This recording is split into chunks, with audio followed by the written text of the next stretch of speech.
Hello friends, मैं देवेंद्र आर्य आपका हार्दिक स्वागत करता हूं अपने यूट्यूब चैनल देवेंद्र आर्य पर। और आज का हमारा जो वीडियो है वह वीडियो है pre board examination 2020-21 class 12th और सब्जेक्ट है जनरल इंग्लिश। और आज के वीडियो में हम लेकर आए हैं इसका पार्ट 2।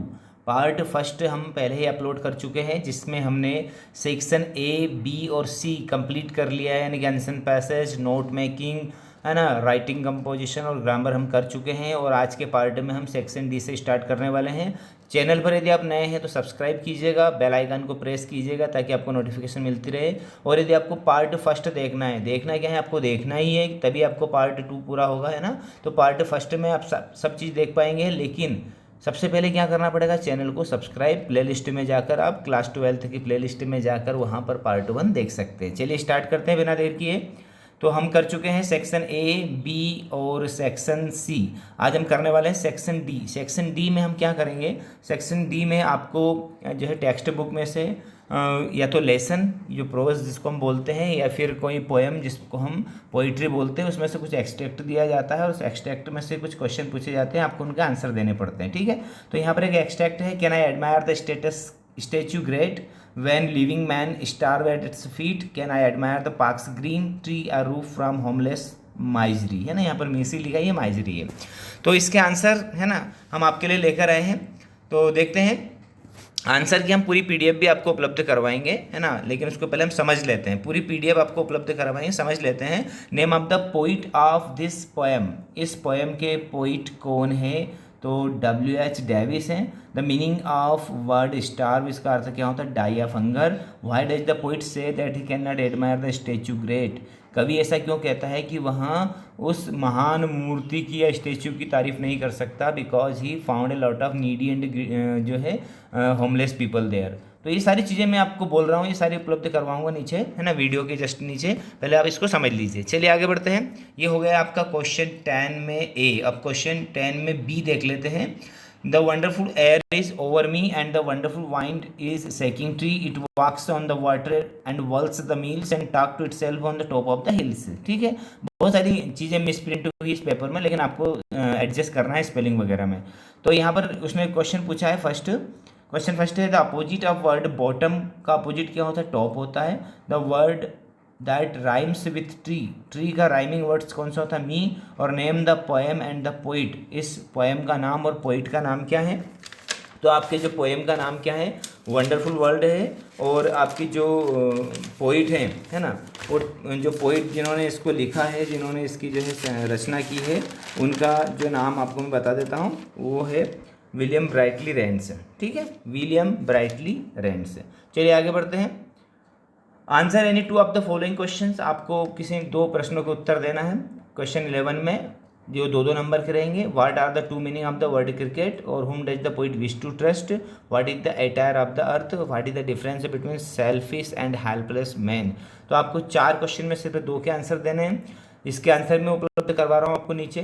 12वें में देख लेते हैं, आंसर यानी 7 ऑफ द फॉलोइंग क्वेश्चन। आपको इन क्वेश्चन में से 7 क्वेश्चन के आंसर देने हैं। ठीक है, और क्वेश्चन 13 में आपको क्या करना है, आंसर यानी 1 of the following question, 4 number का एक क्वेश्चन है, और इसमें हम बी वाला आपको उपलब्ध करवाएंगे, describe the ducks farewell. Question 14 जो कि आपकी, है ना, वर्कबुक से सप्लीमेंट्री जो मटेरियल है उसमें से पूछे गए क्वेश्चन है, उसमें भी आपको क्या करना है, यानी 4 आपको करना है। इसमें भी हम आपको 4 क्वेश्चन को आंसर उपलब्ध करवाएंगे। और क्वेश्चन 15 जिसमें आपको right the central idea of the poem the risk, इसका सेंट्रल आइडिया हम आपको उपलब्ध करवाएंगे। ठीक है, तो देखते हैं हम अपने आंसर कहाँ पर है। ठीक है, यहाँ से स्टार्ट करते हैं, आपके सामने मैं लेकर आया हूँ। आप फटाफट जो है वीडियो को पॉज करके भी लिख सकते हैं। क्वेश्चन जो 10 है उसके ए में, है ना, पहले वाले में W.H. डेविस आएगा, दूसरे वाले में डाई ऑफ हंगर आएगा, और तीसरे का यहाँ पर आंसर हमने लिखा है, वीडियो को पॉज करके आप लिख सकते हैं। ठीक है, अगला है बी वाले में, पहले वाले में टॉप आएगा, दूसरे वाले में मी आएगा, और तीसरे वाले का आंसर हमने यहाँ पर लिखा है, पोइट का नाम क्या है और पोइम का नाम क्या है। क्वेश्चन 11 को हम देखते हैं थोड़ा बारीकी से, कि क्रिकेट के 2 अर्थ होते हैं। तो क्रिकेट मीन्स ए इंसेक्ट, और cricket is also means A game. Cricket के 2 अर्थ होते हैं, क्रिकेट यानी कि एक कीड़ा होता है, और एक क्रिकेट यानी कि एक खेल का नाम है। अगला है क्वेश्चन इसी में बी वाला, 11 में the poet wishes to trust, यानी अभी मैंने आपको बताया था whom does the poet wish to trust, इस क्वेश्चन का आंसर है। तो the poet wishes to trust the inner voice of conscience as it always wants us against a sinful deed. Question 12 को देख लेते हैं। क्वेश्चन 12 में है, क्वेश्चन 12 में आपको क्या करना है, 7 क्वेश्चन करना है। तो पहला क्वेश्चन है, आप देख सकते हैं, आप पेपर यदि सामने लेकर बैठेंगे तो बहुत अच्छे से समझ में आएगा आपको, है ना, और सारी चीज़ें क्लियर होती चली जाएंगी। पहला क्वेश्चन है what disability did Mini have. तो Mini was spastic and had no control over her hands and legs since birth, she could neither walk nor button up her shirt. ठीक है, अगला क्वेश्चन है हुआ स्वामी अरवासु। Swami Arvasu was a monk who roamed the village along with his small group of followers. सी वाला question है, C वाला question देख लेते हैं। Who were the first visitor to the farm? तो first visitor to the farm were birds and butterflies, the birds were of wide variety, यानी सबसे पहले फार्म पर कौन आए थे, पक्षी आए थे और तितली आई थी, और पक्षी जो थे वो, है ना, बहुत ही अलग अलग प्रजाति के थे। चलिए आगे बढ़ते हैं। क्वेश्चन डी है हमारे पास में, क्वेश्चन डी को देखते हैं। क्वेश्चन डी है, क्वेश्चन डी समझ लीजिए, क्वेश्चन का नाम है what is the best way to disarm hostility. Hostility को किस प्रकार समाप्त किया जा सकता है, तो do not think ill of other, try to avoid the fault which you see in them, never conceive prejudice against others, this is the best way to disarm hostility. Okay, यानी कभी भी किसी के बारे में तब तक बुरा मत सोचो जब तक कि वो तुम्हारे साथ बुरा ना करे, और दूसरों के अंदर सारी बुराइयों को अनदेखा करने की कोशिश करो। यदि आप ऐसा करेंगे तो आप शत्रुता समाप्त कर देंगे। अगला क्वेश्चन है क्वेश्चन ई। ये क्वेश्चन है कि what was Ghasi's complaint to the panchayat. Ghasi ने पंचायत से क्या कंप्लेंट की थी, तो Ghasi's complaint to the panchayat was that his ass has been stolen by a man, he informed the panch that when he went to untie the ass he was thrashed. ठीक है, उसने क्या शिकायत की थी कि उसका गधा किसी व्यक्ति के द्वारा चुरा लिया गया है, और जब उसने पंचों को इन्फॉर्म भी किया कि जब मैं उसे खोलने के लिए गया तो उसने मुझे मारा। ओके, एफ वाला क्वेश्चन देखते हैं। एफ वाला क्वेश्चन है आपके सामने। एफ बोलता है हमसे, चलिए एफ वाला क्वेश्चन क्या है, what instruction did the girl's parents give when they saw her off. इस क्वेश्चन का आंसर है, तो the girl's parents gave her instruction as to where to keep her things, when not to lean out of the windows and how to avoid speaking to strangers. ठीक है, H वाला question है, what does the author mean as safe remark. हमने, है ना, जो आपका जी वाला है ना, वो छोड़ दिया है और एच वाले का आंसर लिखा है। तो the author meant that he appreciated the beauty of the girl without annoying her. ध्यान रखना, एनोइंग का अर्थ होता है चिढ़ाना, ठीक है, या गुस्सा दिलाना, क्रोध करवाना। चलिए क्वेश्चन 13, क्वेश्चन 13 है आपका, जिसमें आपको एक ही क्वेश्चन करना है, और क्वेश्चन है डिस्क्राइब द डक्स फेयरवेल। क्या है, डिस्क्राइब द डक्स फेयरवेल, पक्षी जो था उसकी विदाई का वर्णन कीजिए। तो यहाँ पर हम इसको समझते हैं, after a couple of days, एक दो दिन के बाद, the time for duck's farewell came, है ना, पक्षी की विदाई का दिन आ गया। Mini's father to call the children and the duck to a nearby lake. Mini के पिताजी बच्चों को और डक को पास की झील के पास ले गए। The children lifted Mitra from मिनीस lake. बच्चों ने मित्रा को, जो डक थी उसका नाम मित्रा था, उसको मिनी की गोद में से उठाया, and gently released him into the lake, और उसे बड़े ही प्यार से लेक में रिलीज कर दिया, छोड़ दिया। ही स्टार्टेड स्विमिंग, और वह पक्षी तैरना शुरू कर दिया पक्षी ने। The children stood there and watched for a long time. बच्चे वहाँ पर बहुत देर तक खड़े रहे और उसे देखते रहे। चलिए हो गया क्वेश्चन क्लियर आपको। क्वेश्चन 14 के नंबर आता है। क्वेश्चन 14 में आपको क्या करना है, वर्कबुक में से 4 क्वेश्चन के आंसर लिखना है। चारों के आंसर मैं बता रहा हूँ आपको, ए बी सी और डी, ऊपर से चारों क्वेश्चन है। पहला है what makes a team a whole, तो working together with cooperation makes a team a वोल।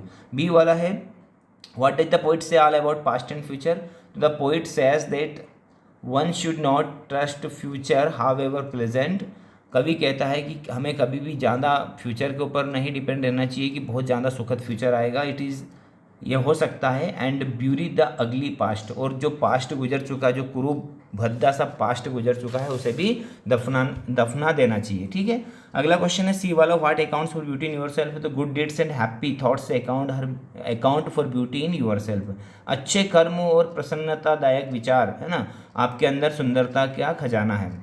और क्वेश्चन डी है what do people do for their harvest, तो दे डांस फॉर देयर हार्वेस्ट, वे अपने हार्वेस्ट के लिए डांस करते हैं। तो ये क्वेश्चन 14 हो गया। लास्ट क्वेश्चन बचा है, देख लेते हैं लास्ट क्वेश्चन, जिसमें हम करने वाले हैं central idea of the poem risk. Risk जो पोएम उसका सेंट्रल आइडिया, तो man has various types of needs, मनुष्य की कई तरह की आवश्यकताएं होती है। Hard work is required to fulfil them, और उन्हें पूरा करना है तो मेहनत की ज़रूरत लगती है। There are many obstacles in the path of fulfilling them, और उनको पूरा करने में बहुत सारी बाधाएं आती है। Nature also puts hindrance before man, और जो नेचर है, प्रकृति है, उसने भी इंसान के सामने बहुत सारे हिंड्रेंसेस यानी कि बाधाएं उत्पन्न की है। हावेवर, लेकिन फिर भी these obstacles develop the ability in a man, ये जो बाधाएं होती है यह इंसान के अंदर योग्यता विकसित करती है। Life is full of all kind of risk, जो जीवन है वो कई तरह के रिस्क से भरा पड़ा है, जोखिम से भरा पड़ा है।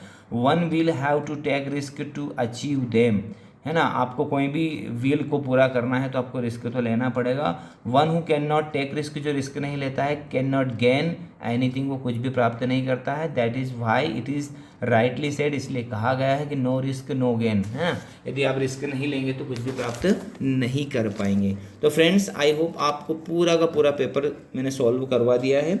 कुछ भी यदि आपको क्वेरीज वगैरह है ना, तो आप मेरा व्हाट्सएप नंबर ज़रूर लिखिएगा, उनके ऊपर कमेंट कर सकते हैं, पूछ सकते हैं। व्हाट्सएप नंबर है मेरे 9713320390। ओके, देवेंद्र आर्य मेरा नाम है। तो आप यहाँ पर कांटेक्ट करके, है ना, आपकी क्वेरीज वगैरह का समाधान प्राप्त कर सकते हैं। वीडियो कैसा लगा कमेंट जरूर कीजिएगा, लाइक कीजिएगा, दोस्तों के साथ शेयर कीजिएगा, चैनल को सब्सक्राइब करना ना भूलें। इस प्रकार के वीडियो आपको मिलते रहे, इसलिए बेल आइकन को जरूर दबा दीजिएगा। Thank you very much, take care of yourself. मिलते हैं अगले वीडियो में, तब तक के लिए धन्यवाद।